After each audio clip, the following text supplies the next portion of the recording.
Xavier Leclerc, bonjour. Vous êtes lauréat de la catégorie hybride Bonjour, du prix du livre La Tribune.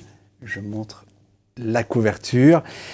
Cette catégorie honore un écrivain qui est un acteur de l'économie. Et c'est donc bien sûr votre cas, puisqu'après avoir piloté la stratégie talent dans des groupes de luxe comme Burberry, Gucci ou LVMH, vous avez fondé et vous dirigez toujours votre propre cabinet de chasse de tête XLC et Associés basé à Londres.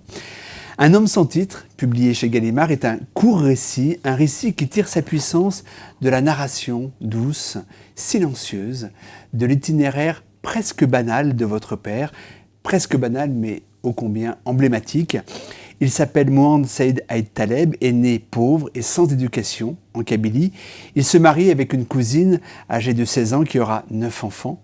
Il s'installe à Caen et travaillera 24 ans comme ouvrier à la SMN, la Société métallurgique de Normandie. Avec en toile de fond Albert Camus, vous nous emmenez dans l'âme de votre père, une âme impénétrable, qu'on devine atone, emmurée parfois, qu'on soupçonne même d'être étrangère aux autres et peut-être à elle-même. Elle est là, simplement, elle n'est plus là lorsqu'elle apprend votre homosexualité et jusqu'à sa mort 20 ans plus tard, vous n'aurez plus de contact avec elle. Pourtant, ce qu'elle charrie de fardeau, de symboles, de courage, d'abnégation, a tant compté dans votre construction d'homme et suscite aujourd'hui votre admiration. Bien après cette rupture, vous vous installez à Londres et de là, en 2012, adoptez une nouvelle identité, Xavier Charles Leclerc. Ce livre est un livre sur le déracinement et sur l'identité. Sur ces deux thèmes, l'histoire de votre père est assez universelle, presque banale, je reprends le terme. C'est vraiment, selon vous aussi, ce qui donne quelque part la puissance à votre récit. Merci de m'accueillir, merci pour ce prix dont je me réjouis vraiment.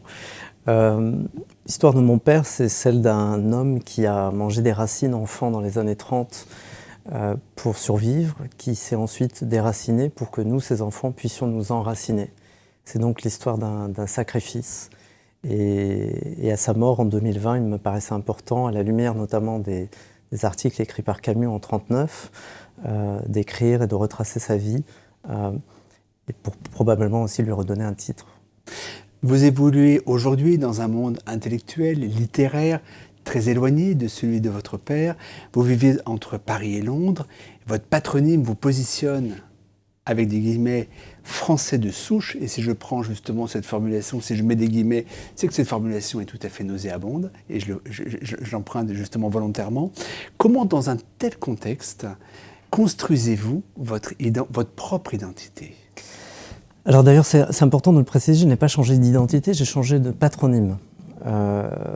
Il est certes important de réaliser qu'en changeant de patronyme, dans mon cas, la perception de mon identité a changé, mais ça reste qu'un jeu de miroir.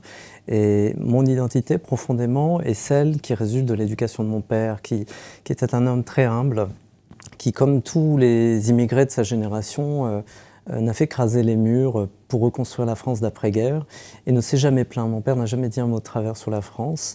Et de suivre son éducation, qui est une éducation basée sur un sens de l'humilité et du travail, il m'a paru important à un moment donné pour contourner l'obstacle de la discrimination notamment, de francifier, de traduire en français Aït Taleb par Leclerc.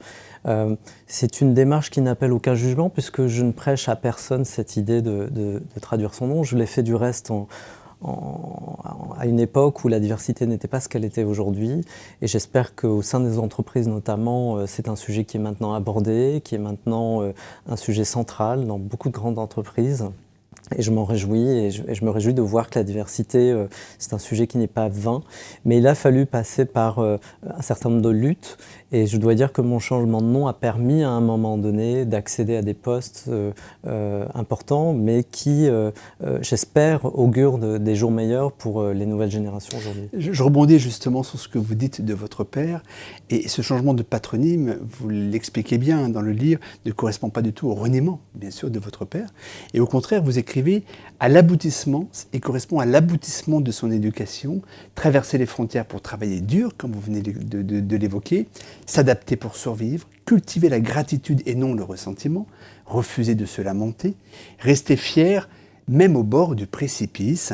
Le précipice, l'avez-vous vous-même connu peut-être Oui, oui, je l'ai vécu parce que vous savez, quand vous êtes de ma génération avec un patronyme maghrébin, c'est compliqué. C'est compliqué de s'appeler Hamid, Aïd Taleb dans une société qui discrimine au logement, qui discrimine à l'emploi, qui discrimine pour tout et n'importe quoi.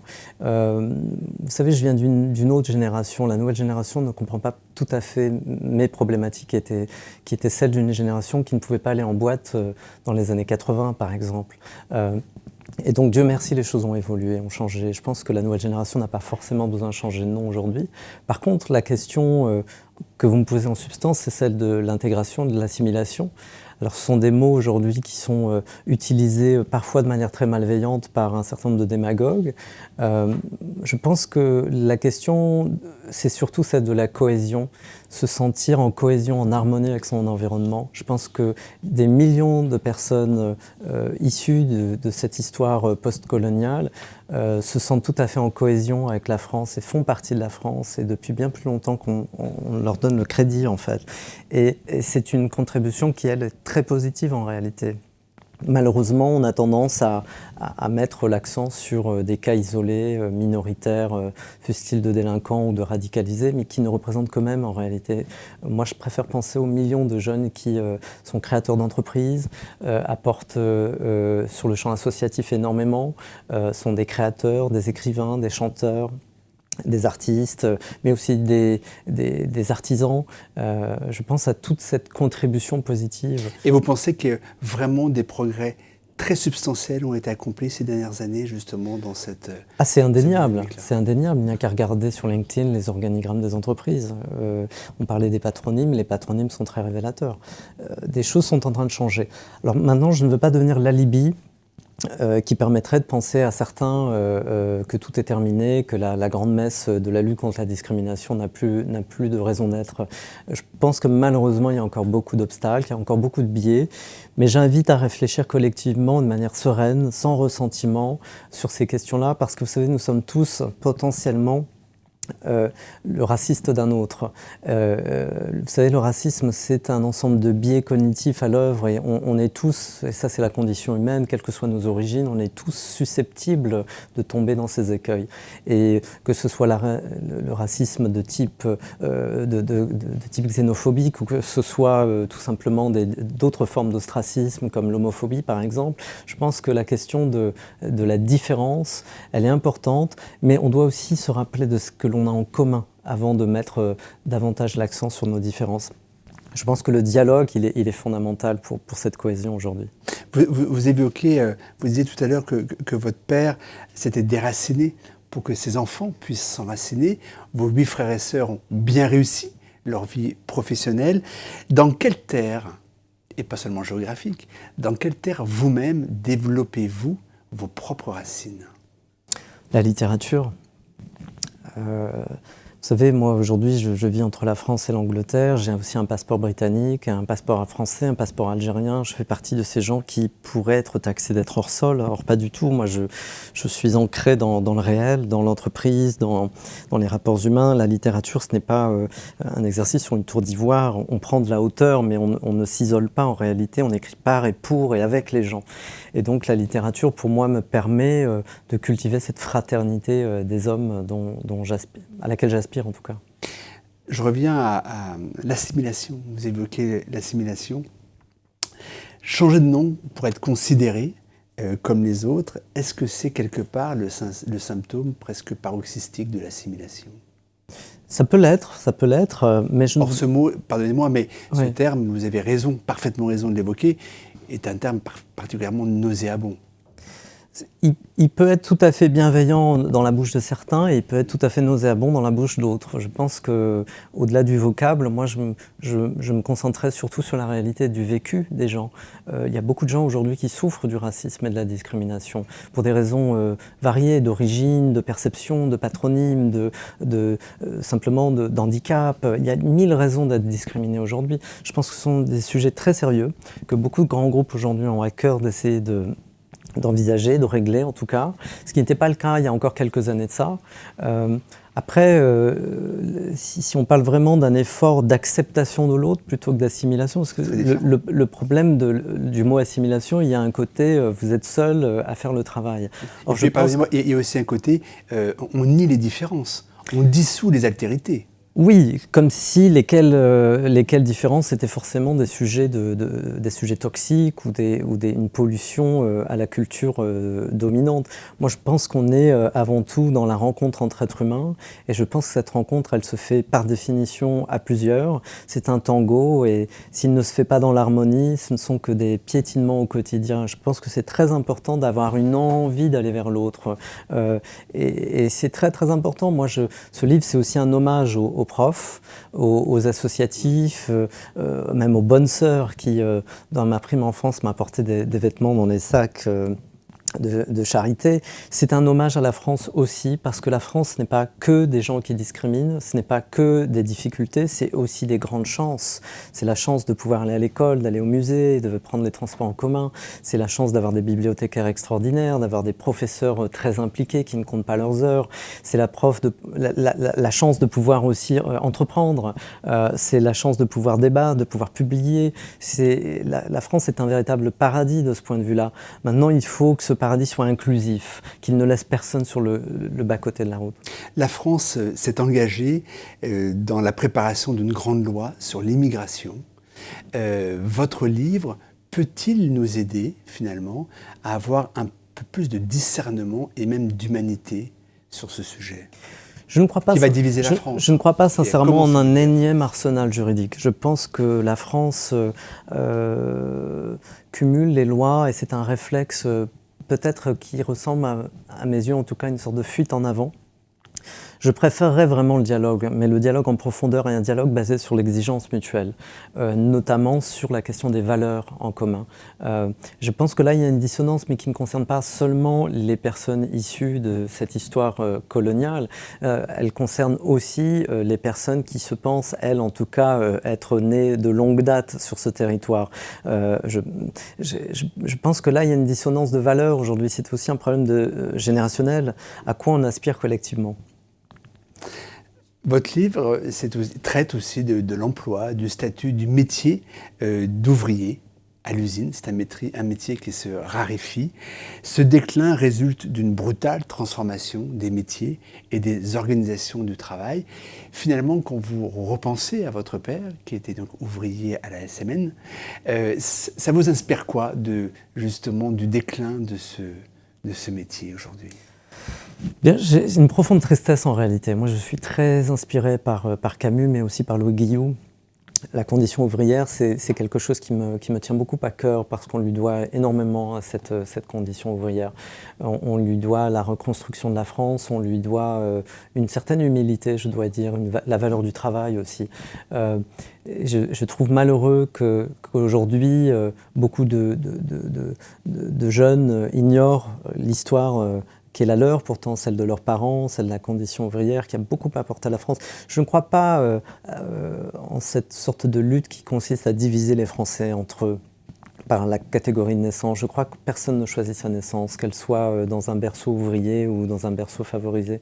Je pense que la seule obligation que nous avons en tant qu'être humain, c'est d'aller vers l'autre et de dépasser ces différences-là. Moi, quand j'aborde le passé, vous savez, c'est pour le dépasser, ce n'est pas pour m'enfermer. Et vraiment, je ne crois profondément qu'en une seule humanité, quelles que soient les barrières sociales.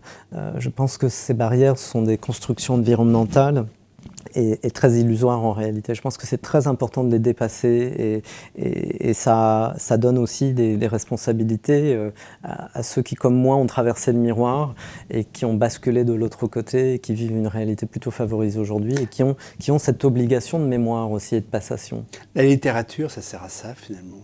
Ça sert à nous mettre une exigence, la barre de l'exigence et la barre du rêve très haute. Moi, je n'écris pas pour rêver, j'écris pour exister.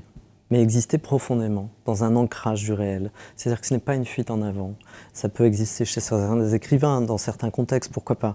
Mais ma démarche, elle est très existentielle. C'est-à-dire que l'écriture, pour moi, c'est pour mettre des mots et donner une voix à ceux qui n'en ont pas. Et j'ai hérité des fantômes du passé, j'ai hérité de la guerre. Mon père a été torturé pendant la guerre d'Algérie, il ne s'en est jamais plaint. Il me l'a confié une fois et il a terminé en disant que ce n'étaient pas des vrais Français.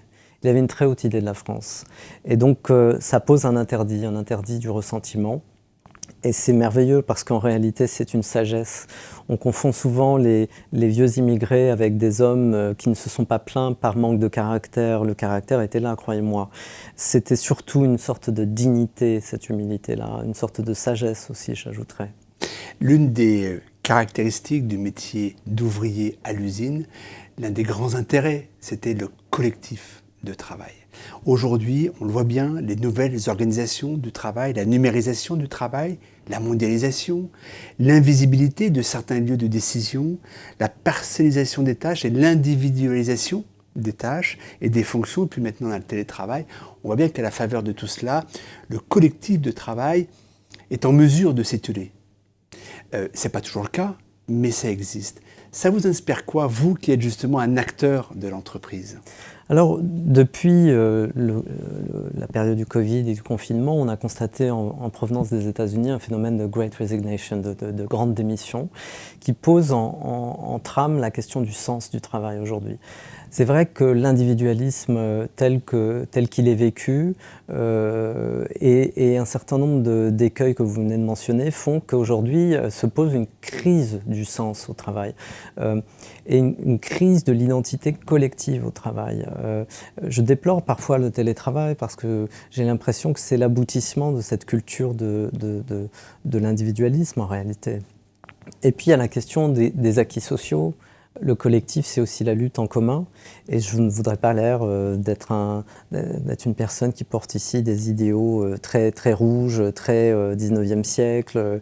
Je sais que certains en font leur fonds de commerce, ce n'est pas mon cas. Moi, je suis très modéré. J'estime que ma lutte, elle est ailleurs. Elle est dans la dignité, elle n'est pas dans l'idéologie. Donc, j'estime qu'effectivement, le problème du collectif se pose pour réinventer le travail de demain. Pour réinventer le bonheur au travail. Aujourd'hui, je trouve que les slogans ne suffisent pas au travail. Parler de happiness manager, c'est au mieux grotesque, au pire infantilisant. Donc je trouve qu'il faut réinventer notamment les ressources humaines. C'est un sujet que je connais bien. Et il faut réinventer notre rapport collectif au travail. Et ça passe par de sérieuses conversations avec ses employés. Comment intégrez-vous justement toute votre histoire personnelle dans la manière dont vous conduisez aujourd'hui vos missions de recrutement, de management, d'accompagnement ? Comment je vis ? Oui, comment vous intégrez votre identité finalement, tout ce que vous représentez dans la manière dont vous conduisez votre responsabilité ? Moi, je ne sais pas si j'ai une identité. Je pense en avoir peut-être plusieurs, comme tout le monde aujourd'hui. Vous savez, je vis entre la France, l'Angleterre, je voyage, un jour je suis à Milan, et donc je suis profondément européen, mais je suis aussi tout à fait algérien et tout à fait d'origine kabyle. Donc je suis complexe. Et je vis avec des personnes venant d'ailleurs, avec une autre histoire. Et donc c'est complexe. Aujourd'hui, parler d'identité comme s'il s'agissait d'un bloc avec un QR code qu'on pourrait définir comme ça, comme un groupe sanguin. Non, moi je refuse ça. Je suis au contraire dans l'antidogmatisme identitaire, c'est-à-dire que je suis plutôt dans quelque chose de fluide. Je pense qu'il faut adopter la forme du vase dans lequel on vit. Et vous pensez que le monde de l'entreprise est enclin à comprendre et à accepter la complexité ? Vous ne trouvez pas qu'aujourd'hui, on est quand même globalement dans une véritable logique, une injonction même de simplification, voire de simplisme, et que finalement la fameuse complexité, cher Edgar Morin, aujourd'hui n'est plus du tout... C'est un vrai sujet, mais la complexité, elle est extraordinairement difficile à manager, la complexité. Oui. Les différences sont difficiles à manager. Elle demande un dialogue, elle demande du temps, elle demande de la formation. beaucoup de gens ne sont pas formés. Il y a cette illusion qu'on devient manager. On ne devient pas manager, on doit être formé au management. Et donc ça demande de l'empathie, ça demande des capacités de gestion psychologique aussi, d'adaptation à différents publics, différentes histoires. Et ça, c'est complexe. Et je pense qu'il y a une volonté d'aller dans ce sens-là, mais je pense que ça prendra beaucoup de temps. Et puis, il y a quand même un enjeu important, c'est celui de la reproduction sociale. Aujourd'hui, si on parle de diversité de manière sérieuse, à quel poste ? À quel niveau ?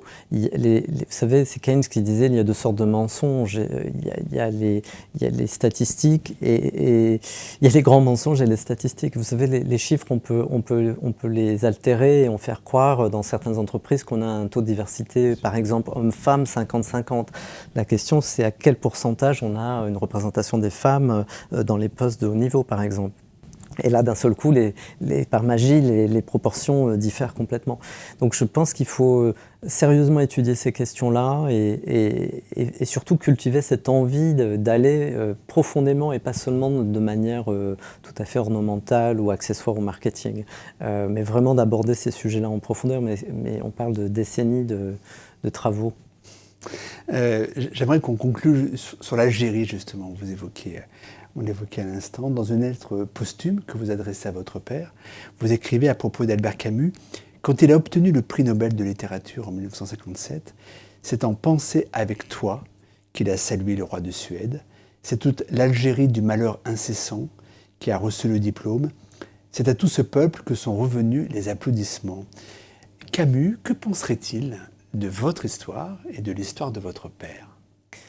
Bien, Camus, il a probablement vu mon père enfant, parmi des enfants qui se disputaient des restes contre des chiens errants. Et quand Camus, 25 ans, pose la question à un vieillard, il se voit répondre, c'est comme ça tous les jours. Et Camus, dans son discours de Suède en 1957, justement, parle du malheur incessant de l'Algérie. Et il dit dans un de ses articles qu'il écrit en 1939, pour dénoncer la misère de la Kabylie, qu'il se rappellera toujours de ses enfants. Et donc je pense que c'est un hommage aussi à Albert Camus, à son courage. Il a fait honneur à la France de dénoncer l'injustice coloniale de l'époque, et notamment son code forestier qui interdisait jusqu'à la collecte du bois. Et je pense que Camus, il y a une filiation, mais il y a aussi une fraternité de cœur en tout cas, et je suis très fier d'être à l'ombre de Camus, à l'endroit de ce livre en tout cas. Que reste-t-il justement au fond de vous, de cette Algérie dont vous cherchez le souffle, je vous cite, livre après livre ? Le futur. En fait, vous savez, ce livre, ce n'est pas le passé, c'est le futur. C'est un passé qui est là pour faire œuvre d'apaisement et pour pouvoir aller construire un avenir ensemble. L'Algérie, c'est un pays formidable, 5 fois la taille de la France, 2 personnes sur 3 en moins de 30 ans, c'est un pays très jeune, avec un potentiel économique extraordinaire, avec un potentiel culturel extraordinaire.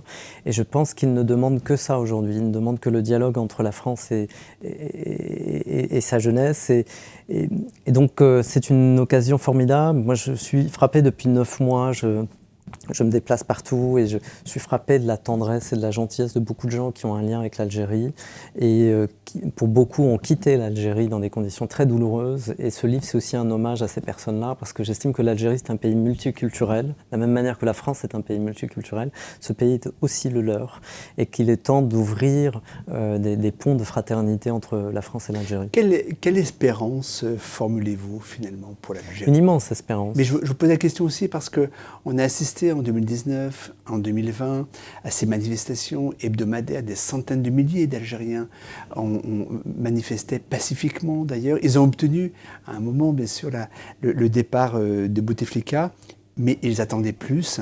Et finalement, le mouvement s'est un peu éteint avec l'apparition du Covid, mais aussi avec des mesures en interne extrêmement sévères. Comment justement espérer et qu'espérer pour l'avenir de... D'abord, la jeunesse est majoritaire en Algérie. Il faut aussi observer que l'Algérie a peut-être des leçons à nous donner. Ces protestations se sont faites tout à fait dans le calme. Il y avait même des volontaires qui ramassaient le moindre papier Absolument. Dans la rue. Donc il y a aussi peut-être une leçon d'humilité, d'apaisement de la part de la jeunesse algérienne. Maintenant, c'est une jeunesse qui a compris aussi qu'il faut aller peut-être plus lentement, mais plus solidement. Elle a compris que déstabiliser un pouvoir, ce n'était pas forcément se rendre service. On a connu la décennie noire du terrorisme en Algérie qui a fait quand même 300 000 victimes. On a connu le basculement avec les islamistes pendant cette décennie noire. Et donc on se garderait bien de jouer les apprentis sorciers quand il s'agit du pouvoir. Je pense qu'il faut proposer des alternatives, il faut réformer en profondeur, mais je pense que le gouvernement actuel va l'entendre, et l'entend déjà. Je pense qu'il y a beaucoup de dialogues en cours, simplement la petite musique du changement, c'est maintenant, ne prend pas, elle n'est pas réaliste dans le champ de la réalité politique algérienne aujourd'hui. C'est des choses qui prennent beaucoup de temps. L'Algérie est un pays très jeune, son indépendance s'est faite en 62, comme tout le monde le sait, donc il va falloir du temps. Moi j'ai beaucoup d'espoir pour cette jeunesse. C'est une jeunesse instruite, intelligente. L'Algérie, c'est quand même le pays francophone, le plus grand pays francophone du monde après la France. Quasiment. Donc c'est quand même un pays avec un potentiel de jeunes qui ont fait beaucoup d'études, de brillantes études. Faut savoir que la majorité des médecins à Paris, dans les hôpitaux à Paris, sont algériens, par exemple. On parlait de discrimination tout à l'heure et d'enjeux d'inégalité. Je tiens au passage à remarquer que leurs salaires sont moindres au motif que leurs diplômes ne sont pas tout à fait reconnus. Voilà encore un enjeu du dialogue profond entre la France et l'Algérie. Là, il y a des réparations à mener, je trouve, qui ne sont pas dans le symbolique, hein, qui sont très concrètes et qui vont faire qu'à un moment donné, on va pouvoir accélérer les demandes de visa mutuels. Et peut-être, il faudrait qu'on arrête ces jeux de brimades mutuelles, un coup c'est vous, un coup c'est nous. Je pense qu'il faut se reconsidérer. Très souvent, on me demande de parler de la colonisation, mais en réalité, on me demande de parler de considération. Pour conclure, ce livre donne un titre à votre père. Le titre, c'est Un homme sans titre, mais finalement, votre récit lui donne un titre. De quel titre aimeriez-vous, vous-même, être reconnu? Son fils. Ouais, parce que mon père, c'était mon premier livre. Oui, il était analphabète, mais son exemple d'héroïsme, moi, vous savez, enfant, j'étais fou des Trois Mousquetaires. Je rêvais de ce panache à la française, de croiser le fer. Et par ignorance, enfant et ado, j'en voulais à mon père. J'aurais voulu que lui aussi croise le fer de manière comme l'aurait fait D'Artagnan, mais ce n'était pas le cas. Mon père était très taiseux. Et pourtant, avec le temps, j'ai fini par comprendre. J'ai compris que lui aussi, il avait du panache. Vous êtes parvenu à le déchiffrer, en fait, avec le temps. Oui, j'ai compris que son panache à lui était différent, certes, mais il était bel et bien existant, et que c'était un panache qui consistait à être dans l'altruisme, à être dans l'humilité, dans la discrétion, et à surtout mettre l'intérêt de ses enfants en avant, toujours. Et ça, c'est un prix immense, c'est le plus beau cadeau qu'il pouvait nous faire, ce sacrifice pour qu'on ait aujourd'hui une vie meilleure. Et du reste, si c'est pas planté, je ne serais pas là aujourd'hui à vous parler si ce n'était pas le cas. Donc s'il y a un titre dont je serais bien fier, c'est d'être son fils. Merci Xavier Leclerc. Merci beaucoup. Et bravo encore pour avoir obtenu donc, le prix du livre La Tribune dans la catégorie hybride. Et je montre une nouvelle fois la couverture. Merci à vous. Merci Denis.